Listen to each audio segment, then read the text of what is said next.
Shalom, brothers. In this lesson, I'm going to deal with this controversial scripture in Deuteronomy 23 and 7. You know, because there's a lot of misconceptions going on about this scripture. They've been going on for a while, and the main guys that's using this scripture here is guys that call themselves Israelites that want to save these damn devils. I mean, they're looking for any little nook and cranny. They're looking to save the Esau and save the so-called white man more than the so-called white man is looking to save himself. You know, so one brother asked a question on the Lexicon of GMS page, and they asked, about what this is one of the scriptures they asked about. So, Lord's will, we're gonna go through it, break it down, so you brothers can see that Deuteronomy 23 and 7 is not speaking about an Edomite. Alright, so we're going to start off by reading the scripture first and then going through it. Alright, Deuteronomy 23 and 7. Thou shalt not abhor an Edomite, for he is thy brother. Thou shalt not abhor an Egyptian, because thou wast a stranger in his land.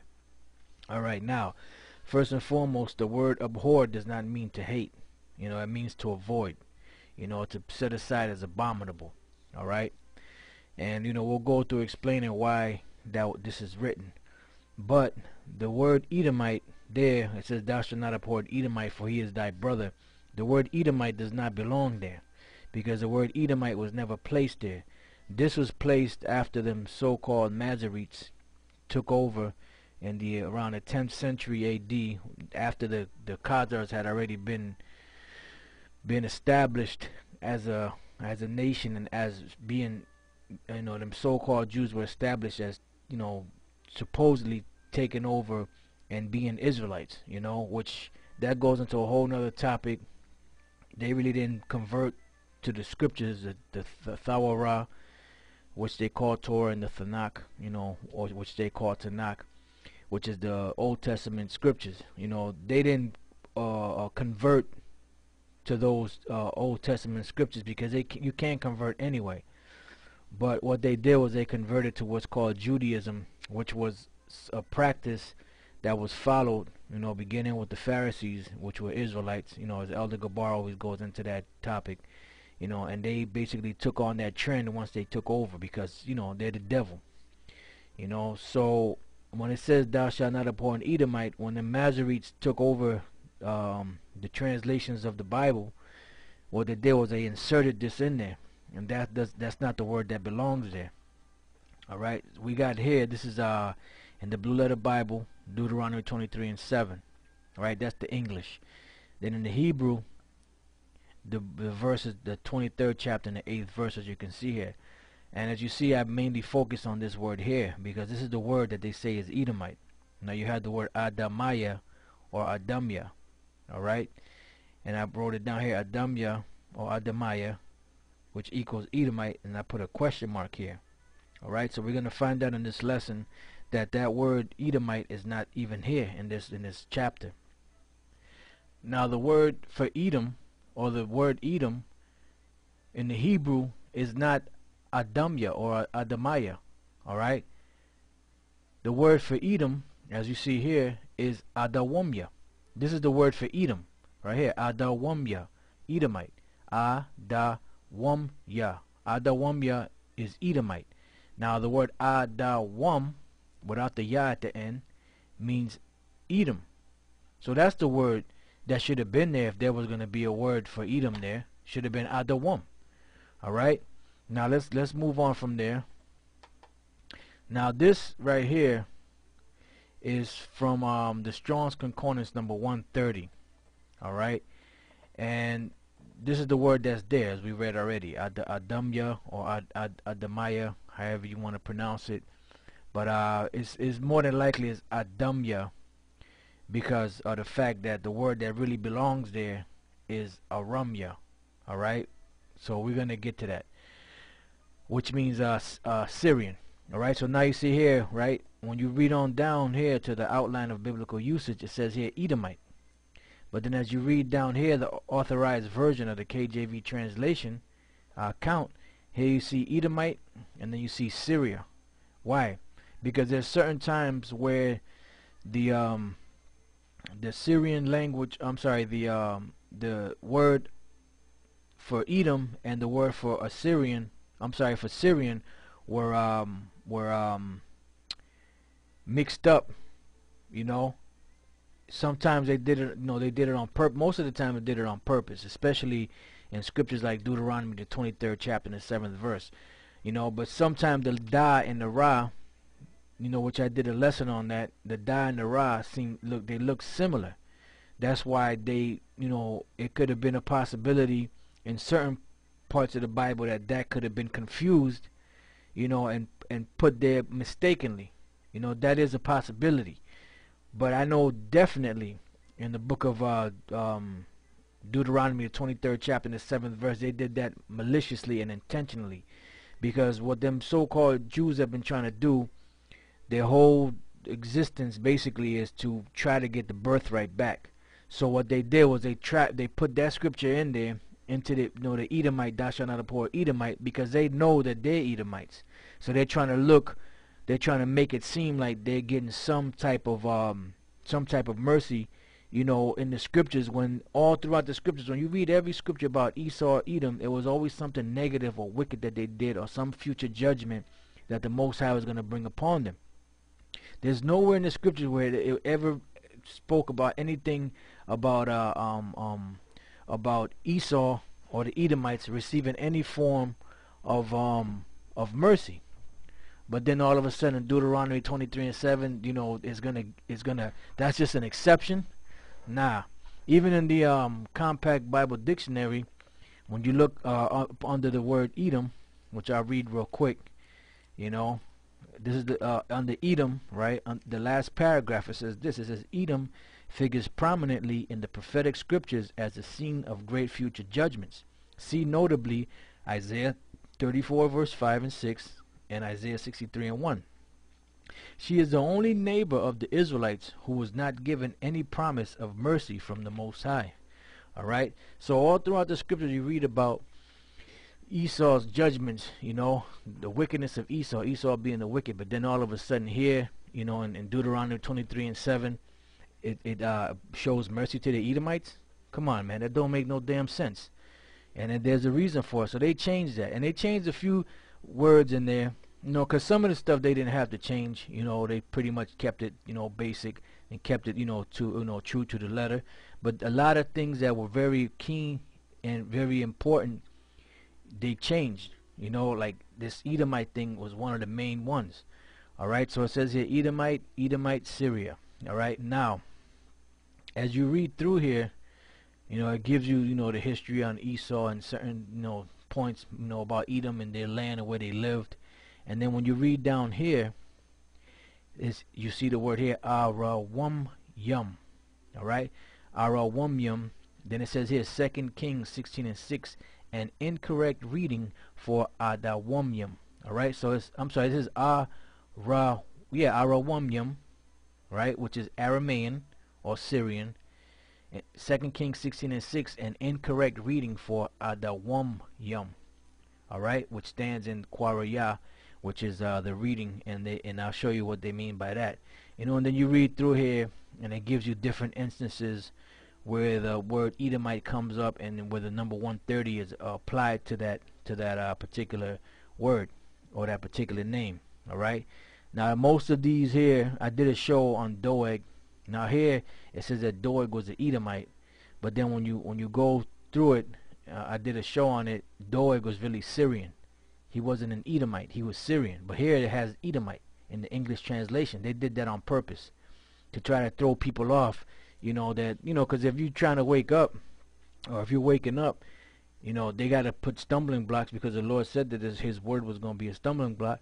So he had to have somebody set up those stumbling blocks. So the stumbling blocks that were set up by the Masoretes and the so-called Jews, through the Biblical Destruction Group, other groups such alike, and later on, not too far in the future from that point, they had what was called as the Learned Elders of Zion, which they did a number on certain things in the scriptures, but the Spirit of the Lord has given us that spiritual filter to go through it and be able to look through and find out what's right and what's wrong, And our concern is not to try to convince the gainsayer as far as, well, yeah, we do convince the gainsayer, but our job is not to try to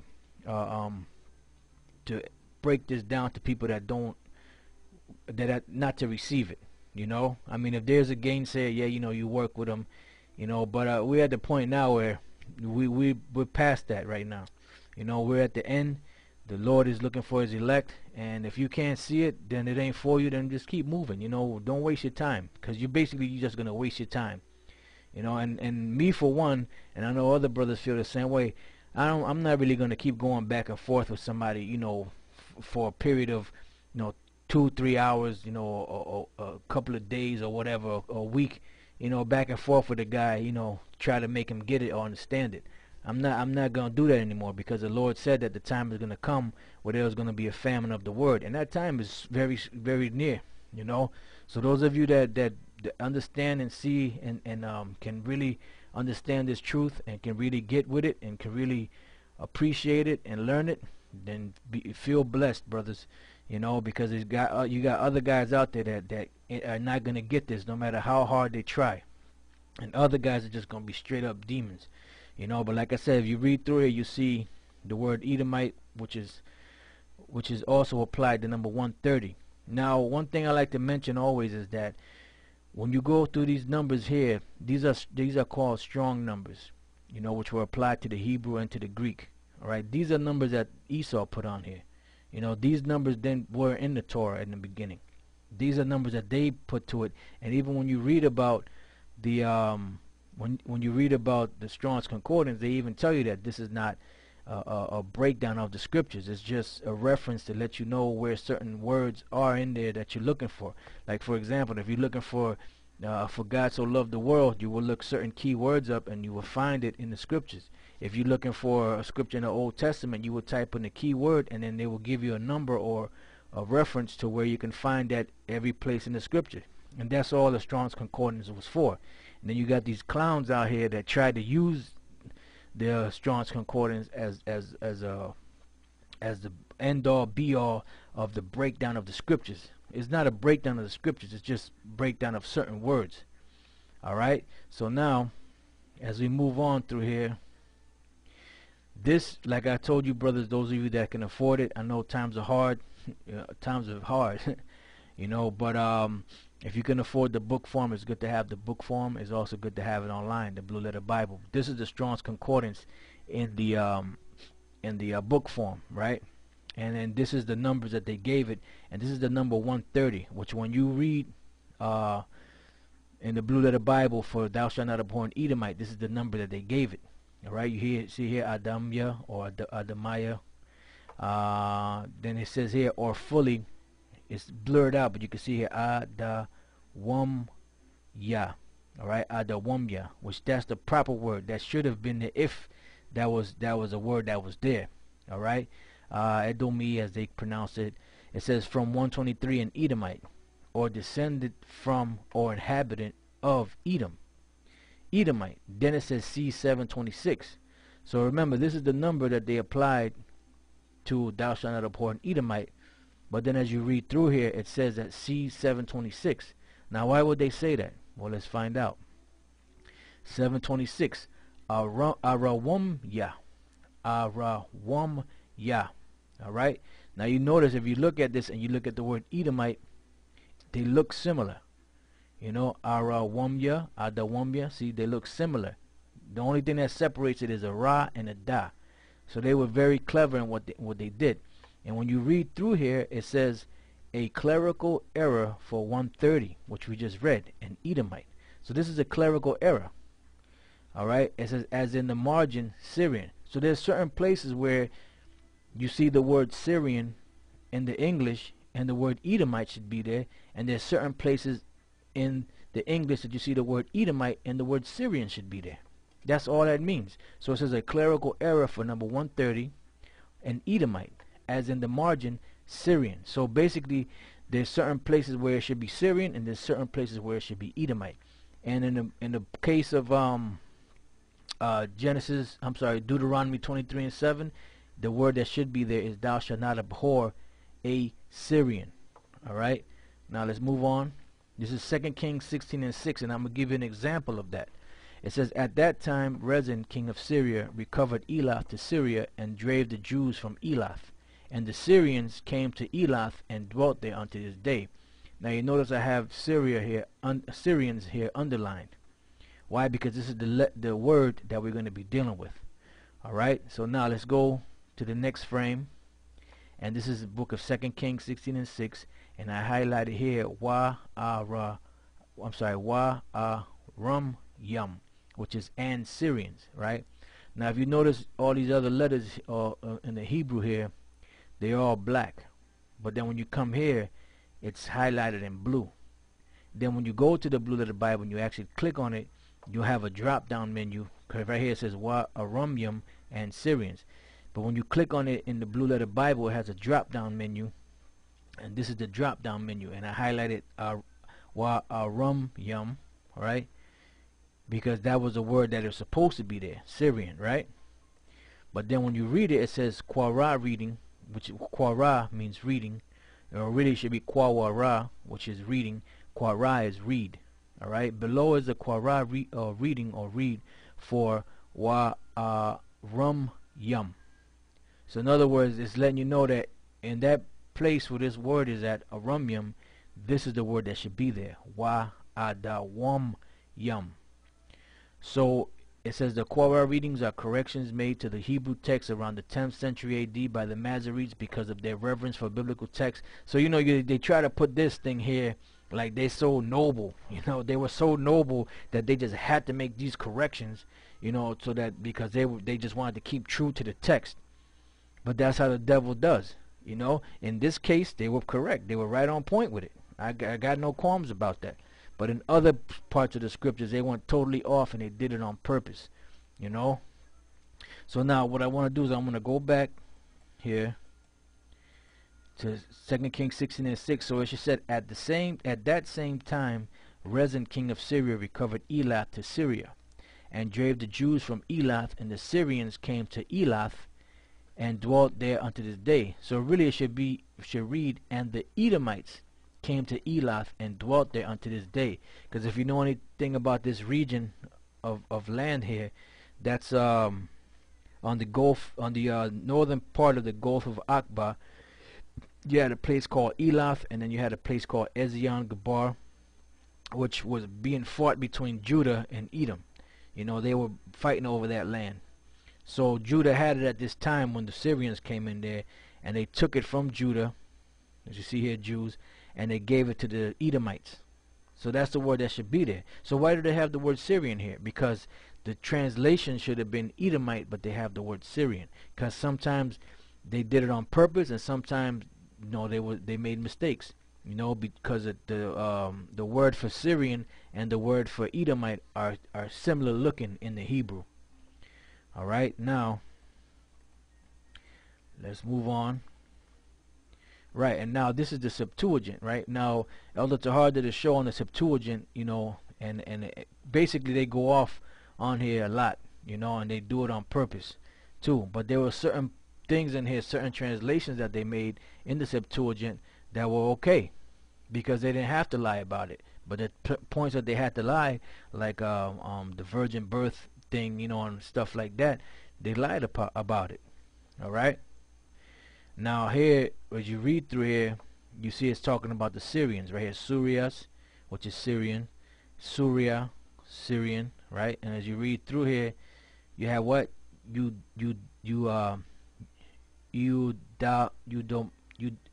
sorry, Idumio. Idumio. Right? So Idumio is Edomite. Alright? Which lets you know that the same scripture we read, it says Syrian, but really it should be Edomite. Alright, so that's letting you know the difference between the two breakdowns. Alright, now the next frame is Deuteronomy 23 and 7. Again, it says, thou shalt not abhor an Edomite, or it should say, thou shalt not abhor a Syrian, for he is thy brother. Now, that will throw you off because it says he is thy brother. And you say, but wait a minute, the Edomites were our brothers. You know, how can an actual Aramaean or Syrian be our brother? Well, let's find out. Alright, this is, let Okay, I went back and all right, that was the whole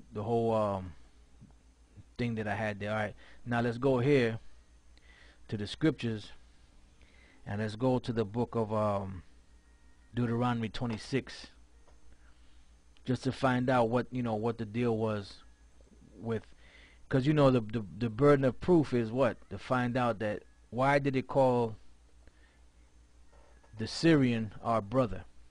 you know that's the burden of proof. Why did they call the Syrian our brother? Because Esau, we know, was our brother, basically based on the scriptures.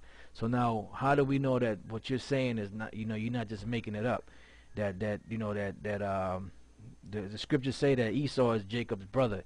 So now how can you say that the Syrians are Jacob's brother? Well, we're going to find out. Deuteronomy 26:1. And it shall be, when thou art come in unto the land which the Lord thy power giveth thee for an inheritance, and possessed it, and dwellest therein, this is the Most High speaking to Jacob, that thou shalt take of the first of all the fruit of the earth, which thou shalt bring of thy land, that the Lord thy power giveth thee, and shall put it in a basket, and shall go unto the place which the Lord thy power shall choose to place his name there. And thou shalt go unto the priest that shall be in those days, and say unto him, I profess this day unto the Lord thy power, that I am come unto the country which the Lord sware unto our fathers for to give us. And the priest shall take the basket out of thine hand, and set it down before the altar of the Lord thy power. And thou shalt speak and say before the Lord thy power, a Syrian ready to perish was my father. So who is he speaking about here? He's speaking about Abraham. So the scriptures call Abraham Syrian. But he really wasn't Syrian, but he was living in that land. Because where was Abraham born? He was born in Ur of the Chaldees, right? So if he was born in Ur of the Chaldees, why did they call him Syrian? It was because when he left out of Ur of the Chaldees, which the Most High separated him from there to give him the land of Israel, which was called the land of Canaan at that time, he took a journey, and the journey that he took, the so-called scholars today call it the Fertile Crescent. So as he was going up on the uphill of the Fertile Crescent, as you go up going towards like Turkey, you have a place there called Haran, and Haran was named after one of Abraham's brothers. That's where he landed at right there. He stopped there for a minute, and they were there for a while, and that's why it called him Syrian. So it says a Syrian ready to perish was my father. Then from that point on, then he came down and went, as it says here, and he went down into Egypt and sojourned there with a few, and became there a nation great, mighty, and populous. All right, so that's why it called Abraham Syrian, but he really wasn't a Syrian. All right, and just like they call Bethuel Syrian, they call Laban a Syrian, they call Rebecca Syrian. They weren't Syrian. They were of Abraham's line through his father Terah, and one of Abraham's brothers, and I believe the brother's name was Nahor, because Abraham had two brothers, Haran, which died, and then you had Nahor. All right, and I'm gonna show you that. All right, but before I go there, I want to go to the book of Genesis, the 29th chapter. Let me hold on to that just in case we need it again. Genesis, the 29th chapter, just to further prove to you that what they call Syrian, which they really weren't Syrian, you know what, before I actually go there, I'm going to go here to this scripture here real quick, Genesis 22 and 20, just to show you that, because Abraham wasn't Syrian. Abraham, Bethuel, Rebecca, and Laban, they weren't Syrian. Even though they were called Syrian in the book of Genesis, the 25th chapter, they were called that because they lived in that land. Sometimes people were called by the name of the land that they lived in. All right, and you have examples of that today. So this is Genesis 22 and 20. And it came to pass after these things that it was told Abraham, saying, Behold, Milcah, she had also borne children unto thy brother Nahor. All right, this is one of Abraham's brothers, the one that was left alive. So Milcah was his wife. So it said that she bore him children, right? It says Huz his firstborn, and Buz his brother, and Kemuel the father of Aram. Now this is not the Aram in the book of Genesis, the 10th chapter, because this is way after. This is Huz, his firstborn, and Buz, his brother, and Kemuel, the father of Aram. All right, so these are sons of Nahor. All right, and then it says, and Kemuel, the father of Aram, and Chesed, and Hazor, and Pildash, and Jidlaph, and Bethuel. So Bethuel, which was the father of Rebekah, was born unto Nahor, Abraham's brother. Now we know that Abraham came out of what? He came out of the line of Arphaxad. When you go into the book of Genesis, the 10th chapter, Shem had 5 sons. Matter of fact, let me get that real quick. Shem had 5 sons. This is Genesis 10. Just get that for you real quick. Genesis 10 and around 22. Right, it says the children of Shem, Elam, and Asher, and Arphaxad, and Lud, and Aram. So Abraham came out of Arphaxad's line. He didn't come out of Aram. Alright? So that's why it says back here that and Chesed, and Hazor, and Pildash, and Jidlaph, and Bethuel. And Bethuel was what? He was called Syrian in Genesis the 25th chapter. And Bethuel begat Rebekah. These 8 Milcah did bear to Nahor, Abraham's brother. Abraham's brother. Alright?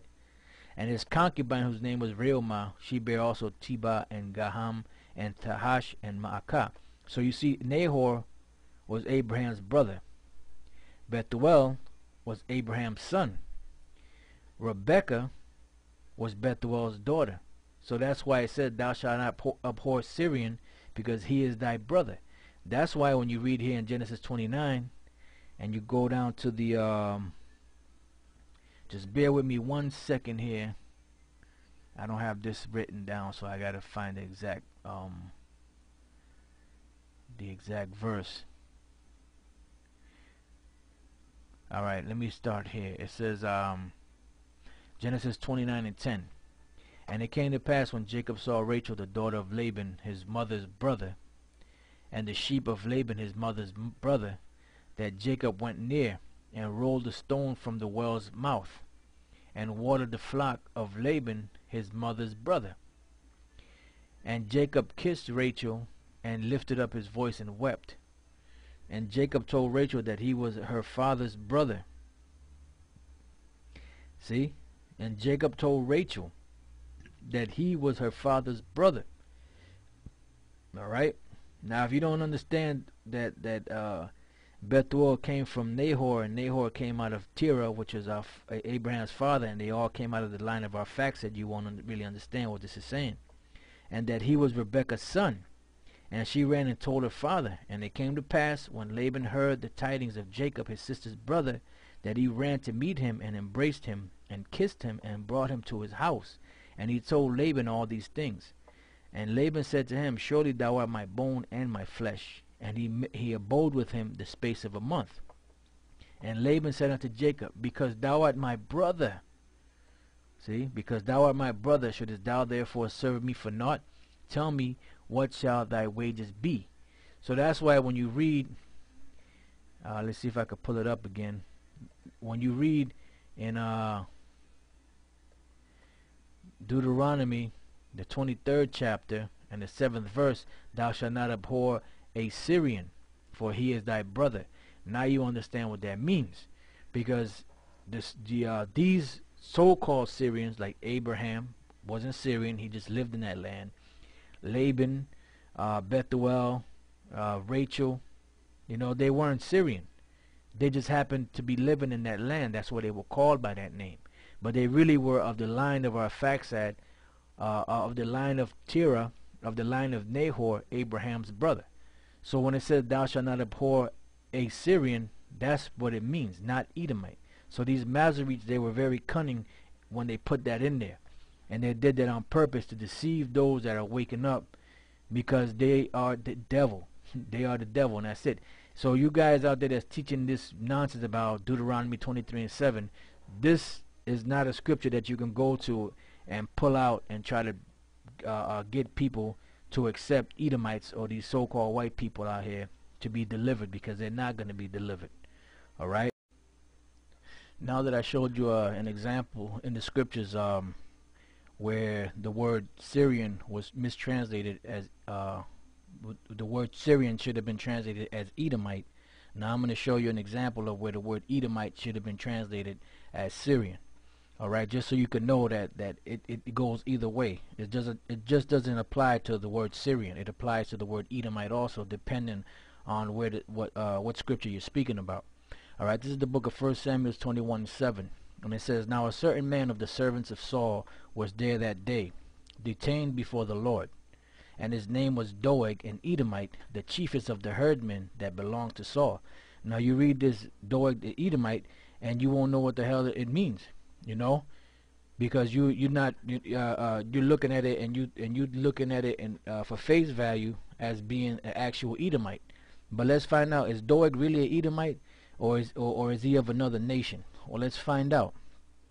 Now when you go here, this is in the Hebrew. 1 Samuel is 21:7, and in the Hebrew it's 21:8. There's a difference sometimes in the verses. All right, and as you read through here, once again you see Da'ag ha-Adamya. All right, Da'ag ha-Adamya, Doeg the Edomite. All right, now remember what we said about the word Edom and the word Aram. They look similar sometimes in the Hebrew in the way that they spell them. So these Masoretes, like we told you before, these Masoretes did a number on certain scriptures just to try to fit themselves into receiving some sort of mercy, because they knew that the Most High didn't show them any mercy. All right, so this is the Hebrew text, right? As you see here, Masoretic text, and that's what it says. It says Da'ag ha-Adamya. But then when you go here in the Septuagint, which they go off, but like we said before also, some parts of the Septuagint they on point with, and this happens to be one of them. And as you read all through here, it says here, Doeg ho Sudos. Doeg o Sudos, which is Doeg the Syrian. All right, now we'll go to the next one, and this is you see here, Doeg o Sudos, Doeg o Sudos, and what do you see here? Doeg the Syrian. Doeg the Syrian, to let you know that there's certain times when you have the word Edomite there, right, in the English, and it seems like it's in the Hebrew, but it's not, because they put it in there maliciously, and they changed the da from a ra, and then you go here, you see Sudos, Doeg or Sudos, and then you see what? You see Doeg or Sudos, and you see the translation in the English here. It says Doeg the Syrian. Doeg the Syrian. Just to let you know that these devils, they're clever in how they do things, but the Lord has allowed us to dig for the stuff that needs to be dug for. And some of you brothers out there will find certain things, but we don't really like to say that too much, because sometimes brothers or try to use that, for their madness, like Abraham Lincoln. Oh, this brother or this elder said that Lord will reveal things to us. Yeah, but you have to know how to sift things out, make sure that what you found out ain't no goddamn bullshit, So this is it right here. That's Doeg the Syrian. Once again, this is an example of where the word Edomite in the English is really should have been translated Syrian. And we read in the book of 2 Kings 16:6 where the word Syrian was used there, and it should have been Edomite. All right, just go through here again so let you know. Sudos, which is Syrian, it's the same verse, and right here Doeg the Syrian. All right, so with that, I hope you brothers learned something, and to the next time, we say shalom.